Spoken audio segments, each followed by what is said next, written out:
Late at night, Emma's train had just left the station. She had stepped off to get some food and water, but when she returned, the train was already pulling away. Feeling panicked and stranded, she walked out of the station and onto the dark, empty street. Nearby, she heard a group of boys laughing loudly. Feeling uneasy, she tried to ignore them. Suddenly, a boy in a red jacket appeared and shouted at the boys, "Hey, stop laughing and go away." The boys quickly left, but Emma remained anxious. "Don't be afraid," the boy said gently. "I'm not here to hurt you." Emma, still scared, replied, "Just leave me alone. I can manage on my own." The boy looked concerned.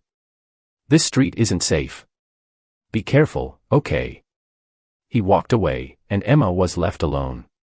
Her fear grew as some men started following her and making rude comments.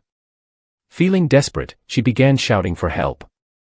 A car pulled up next to her, and the boy in the red jacket was inside. "Get in," he called. Emma quickly got in, and he drove off. As they drove, he reassured her. "I see these situations a lot. I didn't want to leave you alone." When they arrived at her home, the boy handed Emma a small bag. "You left this in the car," he said, returning her food and water. Emma was relieved and thanked him. "Thank you so much for everything." He smiled warmly.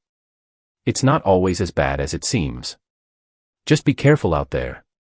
With a final wave, he drove away, leaving Emma safe and grateful at her doorstep. This version includes the return of Emma's belongings and ends with her safely at home.